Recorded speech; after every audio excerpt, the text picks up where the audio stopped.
नमस्कार दोस्तों, मैं अमृतधर। मेरा यूट्यूब चैनल अमृत एस्ट्रोलॉजी में आप सभी लोगों का स्वागत है।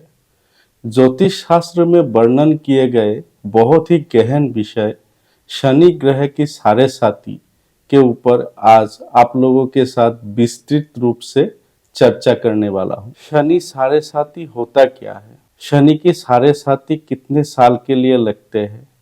क्या हमें शनि की साढ़े साती से डरना चाहिए?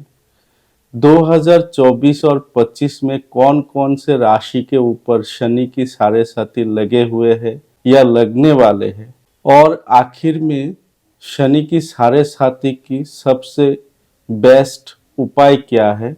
इन सारे सवालों का जवाब आज मैं आप लोगों को इस वीडियो के माध्यम से देने वाला हूं। तो देरी ना करते हुए चलिए शुरू करते हैं।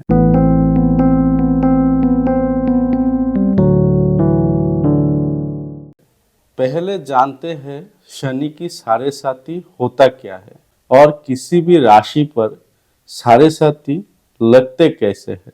एस्ट्रोनॉमी के नियम अनुसार सभी ग्रह एक राशि से दूसरे राशि पर भ्रमण करते रहते हैं।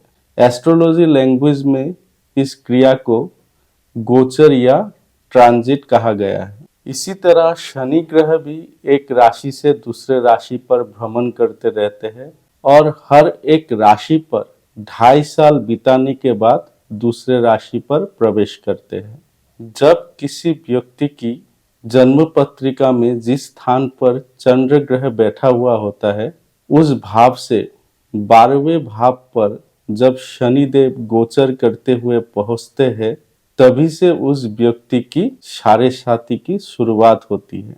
जैसे किसी व्यक्ति की अगर मेष राशि हो और गोचर करता हुआ शनि अगर मीन राशि पर प्रवेश करे, तो मेष राशि वाले जातक की साढ़े साती की शुरुआत होना माना जाएगा। तो किस तरह से एक राशि के ऊपर शनि की गोचर के कारण साढ़े साती लगते हैं, आइए इसे थोड़े अच्छे तरह से समझते हैं।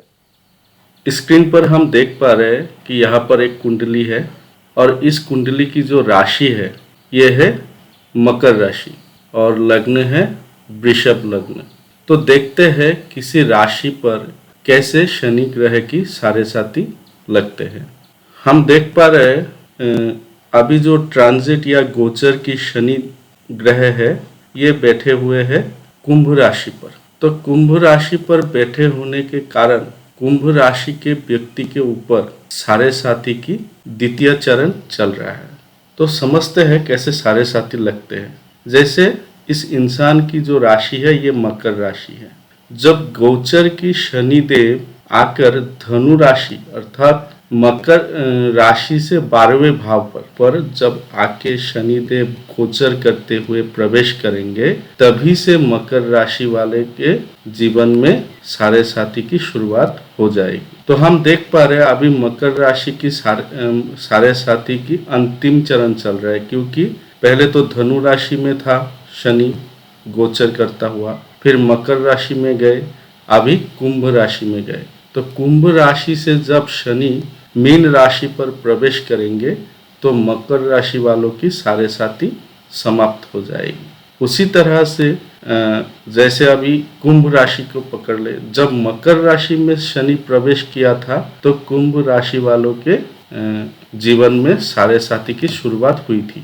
और जब शनिदेव कुंभ से मीन पर जाएंगे, मीन पर प्रवेश करेंगे, तब कुंभ राशि वालों की साढ़े साती की तृतीय चरण चलेंगे। और मीन से जब मेष पर जाएंगे, मेष राशि पर प्रवेश करेंगे, तो कुंभ राशि के जातक की साढ़े साती की समाप्ति होगी। उसी तरह अभी मीन राशि के पहले मीन राशि के 12वें भाव पर अर्थात कुंभ राशि पर शनिदेव बैठा हुआ है, तो मीन राशि की साढ़े साती अभी चल रहा है। इस तरह से साढ़े साती शनिदेव के गोचर की वजह से चलते रहते हैं।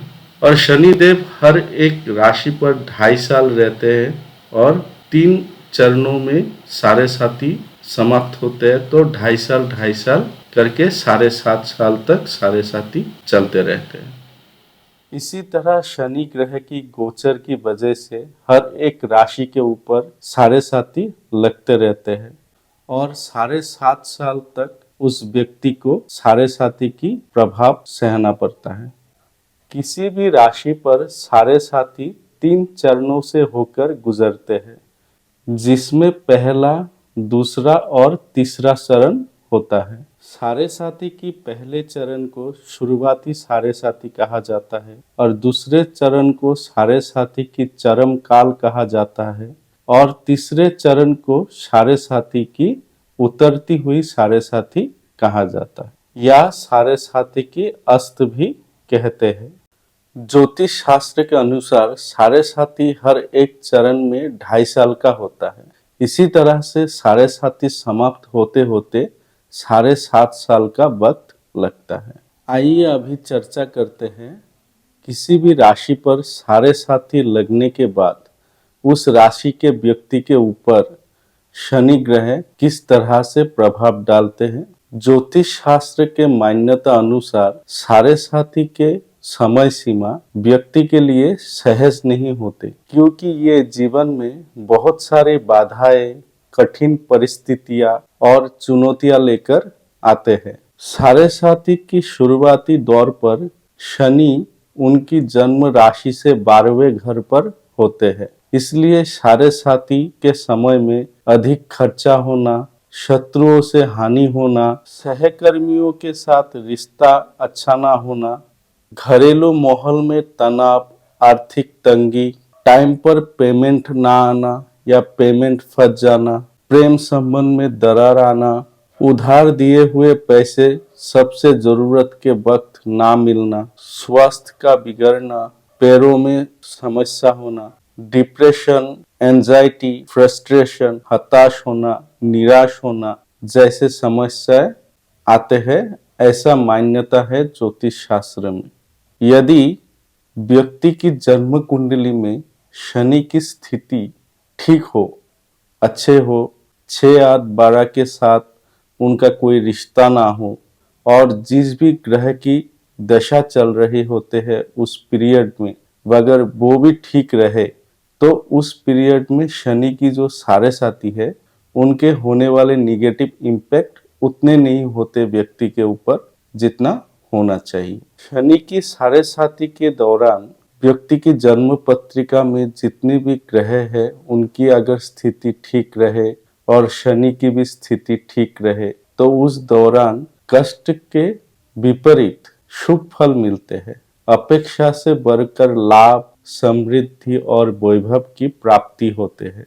तो साढ़े साथी हर किसी व्यक्ति के लिए कष्टकारी नहीं होते और अगर साढ़े साथी की दौरान जन्म पत्रिका में जो शनि ग्रह है उनकी स्थिति खराब हो, जैसे 6, 8, 12 के साथ संबंध बनाए हुए हो या 5, 8, 12 के साथ संबंध बनाए हुए हो और जिस भी ग्रह की दशा भुक्ति अंतरा चल रहे है वो भी अगर 6, 8, 12 के साथ संबंध बना के रखे हो, तो उस दौरान व्यक्ति को बहुत सारे कठिन परिस्थितियों को सामना करना पड़ सकता है।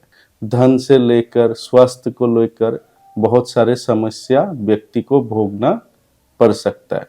अगर किसी व्यक्ति पर साढ़े साथी के दौरान बहुत ही कष्ट और विपरीत परिस्थितियां हो रही है, तो उस समय में व्यक्ति को क्या उपाय करना चाहिए, चलिए इस विषय पर विस्तृत रूप से चर्चा करते हैं। साढ़े साथी के दुष्प्रभाव से कैसे हम राहत पा सकते हैं या उनके विपरीत प्रभाव से कैसे हम बचे, इस बारे में बहुत सारे पंडित जी या ज्योतिष शास्त्र के अनुसार बहुत से उपाय बताए गए हैं, जिन उपायों को करके हम थोड़े से राहत या बचाव अपने आप को कर सकते। तो चलिए देखते हैं क्या क्या उपाय उन्होंने बताए हुए हैं। नियमित रूप से शिवलिंग की पूजा आराधना करना। पीपल के वृक्ष को शिव जी का रूप माना जाता है, वैसे इसमें सभी देवी देवताओं का निवास स्थान भी कहा गया है। पीपल के वृक्ष को नियमित रूप से अर्घ देने से भी शनिदेव प्रसन्न होते हैं। अनुराधा नक्षत्र में अमावस्या हो, साथ में अगर शनिवार की योग मिले, उस दिन तिल तेल सहित विधि पूर्वक पीपल वृक्ष की पूजा करने से भी शनि साढ़े साथी की जो दुष्प्रभाव है वो समाप्त हो जाते हैं, ऐसा मान्यता है। शनिदेव को प्रसन्न करने हेतु नियमित रूप से शनि स्तोत्र का पाठ करने से भी शनिदेव प्रसन्न होते हैं और साढ़े साथी से हमें राहत मिलती है, ऐसा मान्यता है। इसके अलावा हनुमान जी को रुद्र अवतार माना जाता है, इसीलिए हनुमान जी की नियमित आराधना करना, पूजा करना, धूप दीप जलाना उनके सामने, हनुमान चालीसा की पाठ करना, सुंदर कांड की पाठ करना, ये सब करने से भी शनिदेव प्रसन्न होते हैं और शनि साढ़े साथी की कुप्रभाव से राहत मिलते हैं। शनि साढ़े साथी निवारण हेतु काफी फलदायक होते हैं। मान्यता अनुसार पुराने नाव के कील या घोड़े की पुरानी नाल, उनकी लोहे की अंगूठी शनिवार को बनाकर शनिवार दिन धारण करने से भी शनि साढ़े साथी से राहत मिलते हैं। जिन जातक की शनि की साढ़े साथी चल रहे हो और उनके जन्म कुंडली में मंगल की स्थिति अगर अच्छे हो, वो 6, 8, 12 या 5, 8, 12 के साथ संबंध ना बना रहे हो, उस स्थिति में अगर व्यक्ति मूंगा रत्न धारण करे तब भी शनि साढ़े साथी में लाभ मिलते हैं। शनि से संबंधित वस्तुएं जैसे लोहे के बने हुए बर्तन, काला कपड़ा, सरसों का तेल, चमड़े के जूते, काला तिल, उड़द दाल, काला छतरी आदि शनिवार के दिन दान करने से भी शनिदेव प्रसन्न होते हैं, ऐसा मान्यता है। किसी शास्त्र की ज्ञाता पंडित जी द्वारा शिव जी की अभिषेक महामृत्युंजय मंत्र के द्वारा किए जाए तब भी शनि साढ़े साथी की दुष्प्रभाव कम होती है। पक्षी, गाय, जानवर आदि को भोजन करवाने से या चारा या दाना दान करने से भी साढ़े साथी की दुष्प्रभाव कम होती है। दीन दुखी अनाथ आश्रम में भी खाना, कपड़ा या अर्थ डोनेट करने से भी शनिदेव प्रसन्न होते हैं। अंत में सबसे बेस्ट और सबसे इजी उपाय है कि हम जाने अनजाने बहुत से गलतियां करते हैं। हमें अपने गलतियों को सुधारना चाहिए, अपने गलतियों से हमें सीखना चाहिए और एक पॉजिटिव एटीट्यूड के साथ हमें जीवन में आगे बढ़ना चाहिए और सभी के साथ सद्भाव रखना चाहिए, क्योंकि शनिदेव का मकसद होता है व्यक्ति को जीवन भर के लिए सीख देना। कारण शनिदेव कर्म और न्याय का फलदाता है। अच्छे कर्म करने वाले व्यक्ति के ऊपर शनि ढैया या शनि साढ़े साथी या शनि की क्रूप दृष्टि की प्रभाव नहीं पड़ते, इसीलिए हमें हमेशा अच्छे कर्म करना चाहिए। अंत में सभी की मंगल कामना करते हुए मैं अमृतधर आप सभी लोगों से विदा लेता हूं और मिलते हैं अगले वीडियो में। तब तक नमस्कार।